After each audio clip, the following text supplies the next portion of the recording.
नमस्कार, मैं हूं राजीव निशाना और आप देख रहे हैं समाचार वार्ता। उत्तर प्रदेश की राजनीति में दलितों की भूमिका क्या रहेगी, इस पर हम चर्चा करते हैं। इस समय रेलवे पैसेंजर कमेटी के चेयरमैन रमेश चंद्र रतन जी से कि किस तरह से जो है उत्तर प्रदेश की राजनीति में दलितों की भूमिका है। नमस्कार रमेश जी, दलितों को बहुत बड़ा नेता कहा जाता है आपको, लेकिन उत्तर प्रदेश के अंदर हर नेता जो है वो ये कह रहा है दलित हमारे, हर पार्टी ये कह रही है दलित हमारे हैं, और यहाँ तक आरोप लगाया जा रहा है कि भाजपा जो है वो दलितों की विरोधी है। क्या कहेंगे आप? अभी चुनावी समर में बहुत सारे जो है मौसमी वैज्ञानिक तैयार हुए और मौसमी वैज्ञानिकों ने यहाँ तक कह डाला कि भाजपा को शापनाथ तो नागनाथ स्वामी प्रसाद मौर्य जैसे व्यक्ति ने कहा और अपने को उपाधि नेवला की दे दी। लेकिन सबसे पहले तो यह है कि जिस मिशन से बाबा साहब के मिशन से बाबा साहब के इतिहास को पढ़ा नहीं और मिशन से उनका कोई लेना देना नहीं था, कौन से कोने में थे। मैं स्वयं से डीएसओ बसपा का फाउंडर्स में से प्रमुख हूँ और हाथी चुनाव के भी आवंटी हूँ। लेकिन मुझे आश्चर्य की बात है कि वहां मक्खन मलाई मारने के बाद फिर भारतीय जनता पार्टी में भी उन्होंने मक्खन मलाई मारी और मक्खन मलाई मारने के बाद उनके पास जो है 4 मंत्रालय रहे और उस मंत्रालय की जो है पूरी निष्ठा पूर्वक जो बखान करते थे।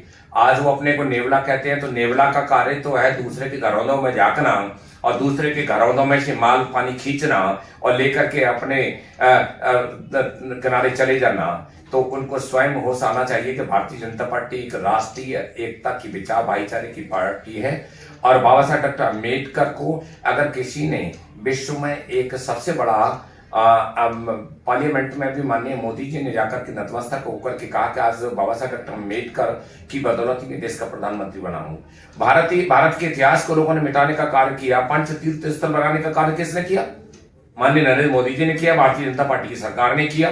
और मैं एट्रोसिटी एक्ट में जो प्रभावशाली जो बदनाम सुप्रीम कोर्ट के बाद जो किसने किए? भारतीय जनता पार्टी ने किए। अभी जितनी बड़ी भारत सरकार की योजना है उत्तर प्रदेश सरकार उसे इम्प्लीमेंट करने में सबसे पहले योगी जी हैं। चाहे शौचालय गरीब बहन बेटियों की इज्जत लुटा करती थी, लेकिन आज किसने चिंता की? घरों में आजादी के बावजूद भी घर अंधेरे पड़े थे, बिजली की किसने चिंता की थी? आंसुओं की बहार जो है निकलती थी आंखों में से महिलाओं की किसने चिंता की? आज कोविड-19 में जिस तरीके से घरों पर खाद्य सामग्री पहुंचाने का काम भारतीय जनता पार्टी ने किया, आयुष्मान भारत की योजना बनाने का काम किया, जितनी भारत सरकार की योजना है भारतीय जनता पार्टी, इसलिए भारतीय जनता पार्टी ही दलितों की सच्ची हितैषी है, जिसने बाबा साहब डॉक्टर अम्बेडकर के उस ऐतिहासिक स्थलों को बनाने का कार्य किया। लंदन में जहां शिक्षा प्राप्त की वहां किया, दीक्षा भूमि को किया, 15 जनपद को किया, 26 अलीपुर रोड जहां हमने अंतिम सांस लेने के लिए बहुत आह्वान किया, लेकिन मोदी जी ने बनाने का कार्य किया। मेरा से दलित समाज के भाइयों से अपील है, अम्बेडकर अनुयायियों से अपील है कि मायावती ने भी माया इकट्ठा करके कांशीराम के मिशन को, बाबा साहब के मिशन को बेच खाया और दलितों के उस वोट बैंक को दौलतमंद के हाथों में बेचने का कार्य किया। उनको मिशन से कोई लेना देना नहीं है। ये बहुत बड़ा आरोप लगा रहे हैं आप कि मायावती जो है वो मिशन से भटक गई और काशीराम के मिशन को जो है उन्होंने मायावती को मिशन से कोई लेना देना नहीं था। सबसे पहले तो बाबा साहब डॉक्टर अम्बेडकर के मिशन को पूरा करने के लिए रमेश चंद्र रतन ने, जिसने अपने बच्चे को मिट्टी तक नहीं दी, जिसने अपने परिवार तक की भी चिंता न करके जो है इस बाम से डीएसओ से बसपा तक के मिशन को जो है किया। कांशीराम को तराजू में तोलने का काम किया। हाथी चुनाव चिन्ह का मैंने 14.5 साल मुकदमा मैंने लड़ा। मायावती तो कहीं किसी कोने में पैदा भी नहीं थी। उन्होंने मिशन के नाम पर कांशीराम को धोखा दिया, समाज को धोखा किया और आज उस चौराहे पर उस वर्ग को खड़ा करके रख दिया। जात के नाम पर, मायावती के नाम पर वो जात दूसरे की निगाहों पर विरोध और दुश्मन के रूप में देखी जाती है। लेकिन मैं आज के माध्यम से मैं अपील करना चाहूंगा, ए मेरे अम्बेडकर अनुयायियों, ए दलित समाज के भाइयों, ये नेवला के चक्कर में फंसने का मत करें। ये दलित और पिछड़ों की तथाकथित कांग्रेस ने जीवन पर्यंत बाबा साहब को सताया, बाबा साहब को सम्मान नहीं दिया, अगर इतिहास लिखने का काम किया भारतीय जनता पार्टी ने किया। जितनी वर्गीय योजना है, चाहे एट्रोसिटी एक्ट है, चाहे 370 है, ये सारा जो है जम्मू कश्मीर में प्रभारी रहा हूं। जम्मू कश्मीर में SC/ST का कोई आरक्षण नहीं था, लेकिन आरक्षण के नाम पर, योजनाओं के नाम पर और छात्रवृत्ति के नाम पर बाबा साहब का इतिहास का कार्य, बाबा साहब के मिशन का कार्य लिखने का पूरे विश्व में भी बाबा साहब की जयंती मनाने का काम किया। पार्लियामेंट में, संसद में चर्चा करने का काम दलितों का ही मसीहा नहीं, उस देश के व्यक्तित्व कर्तृत्व को सिंबल ऑफ नॉलेज का प्रतीक मोदी जी ने बनाने का कार्य किया। इसलिए दलित शोषित समाज के भाइयों मेरी अपील है, इस वोट को व्यर्थ न जाने दें और समाजवादी, मैं पूछता हूं समाजवादी को शर्म आनी चाहिए कि समाज के नाम पर बाद है, कब्ज है उनके पास कुछ। डॉक्टर अम्बेडकर को न मानने वाले समाजवादी, उनके पास तो उनको जाना ही नहीं चाहिए। डॉक्टर अम्बेडकर के घोर विरोधी है समाजवादी। आज भी समाजवादियों ने सरकार चलाई, बाबा साहब डॉक्टर अम्बेडकर संविधान से चलाई, लेकिन बाबा साहब डॉक्टर अम्बेडकर का नाम तक लेना पसंद नहीं करते और मंच से बोलते हैं कि समाजवादी अम्बेडकरवादी एक हो गए। अरे अखिलेश जी, कम से कम परिभाषा तो जान लो कि समाजवादियों की बात कहने के साथ नकली समाजवादियों, डॉक्टर अम्बेडकर के नाम से संविधान आपने शासन चलाया। डॉक्टर अम्बेडकर कभी नाम लिया, कभी इतिहास लिखने का काम किया? दलितों को आप जितना अत्याचार होता था इनके पीरियड में हुआ, जमीन में हड़पने का काम हुआ इनके। दलितों की पार्टी, खासकर बहुजन की पार्टी कहा जाता है, बहुजन समाजवादी पार्टी, तो कितना लगता है कि आपको इस समय पर जो है वो टक्कर में रहेगी? बहुजन समाज पार्टी को मायावती ने बहुजन के नाम से और लोगों को गरिया करके, गाली गलौज दे करके मिशन को मनी के रूप में बदल दिया।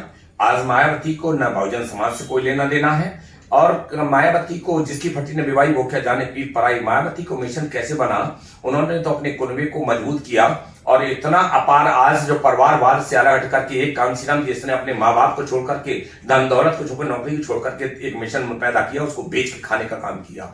और अगर वो अनछुए पहलू को मैं खोलूंगा तो मायावती को पाताल में भी जगह नहीं मिलेगी।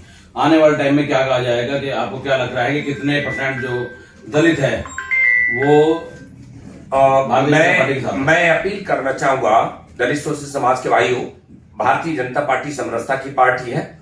या कोई भी देश का प्रधानमंत्री बन सकता है, कोई भी राष्ट्रपति बन सकता है और कोई भी पार्टी का राष्ट्रीय अध्यक्ष बन सकता है। मेरे जैसा व्यक्ति भी चेयरमैन पैसेंजर सर्विस कमेटी का चेयरमैन 2018 में बना था और 19 में एजेंट रहा और पुनः, ये रिजर्व सीट नहीं है, पुनः मुझे chairman PSC railway board rail मंत्री भारत सरकार बनाया गया है। इसलिए मैं आपसे अपील करना चाहूंगा, भारतीय जनता पार्टी समरसता की पार्टी है, राष्ट्रीय एकता का प्रतीक है और प्राइवेट लिमिटेड नहीं है। मैं योगी जी का जो शासन रहा है, माफिया गुंडे जो कब्जा करते थे, गरीबों के साथ अत्याचार और उनको पीड़ित करते थे, योगी जी और मोदी जी का जो शासन काल रहा है ऐतिहासिक रहा है, जीरो टॉलरेंस जो भ्रष्टाचार है।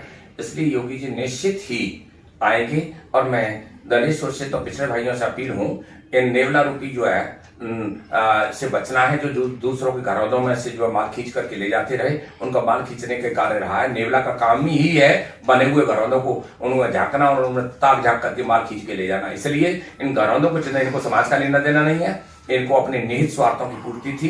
इसलिए भारतीय जनता पार्टी एक राष्ट्रीय एकता का प्रतीक है, भाईचारे का प्रतीक है। जाति पंथ धर्म की खेती पैदा नहीं होती, आतंकवाद नक्सलवाद की खेती पैदा नहीं होती। आतंकवाद नक्सलवाद कांग्रेसियों ने पैदा किया और कुनबे को पैदा किया। आज बेटा मरा बेटी, यहाँ कोई भी, पुनः रिपीट कर रहा हूं, कोई भी राष्ट्रपति बन सकता है, प्रधानमंत्री बन सकता है, राष्ट्रीय अध्यक्ष बन सकता है। और अगर कोई नेता का बेटा कोई कार्य कर रहा है तो इसलिए नहीं कि उसका बेटा है, बल्कि अगर वो कार्य कर रहा है तो उसको मौका मिलेगा। इसलिए मौका नहीं मिलेगा कि उसका जो अध्यक्ष उसका पिता है तो उसके मौके पर उसको दूसरे मौका मिले, वो नहीं मिलेगा। इसलिए मैं उत्तर प्रदेश की जनता से अपील करता हूं कि आप इस अगड़े पिछड़े जिन लोगों ने जो जातवाद पैदा किया है, अगड़े पिछड़ों की दुकान, अपनी दुकान चलाने का उद्देश्य है।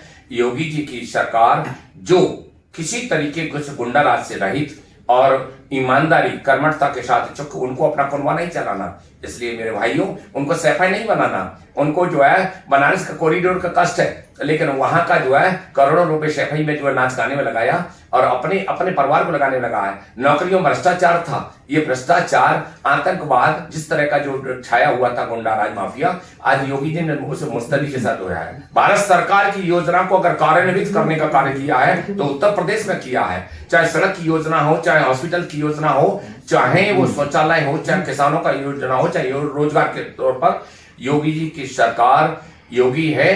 तो इसलिए उत्तर प्रदेश का उपयोगी है जो मोदी जी ने कहा। मैं आप लोगों से अपील करता हूं, आइए और इस चुनाव के बबर में हम भारतीय जनता पार्टी को जिताएंगे, कमल पर मोहर लगाएंगे। अब देखते हैं कि कितना उपयोगी होती है। दलित क्या रविचंद्र जी की बात मानकर वोट भाजपा को देते हैं। आज के लिए इतना ही, फिर करते हैं मुलाकात। नमस्कार। नमस्कार।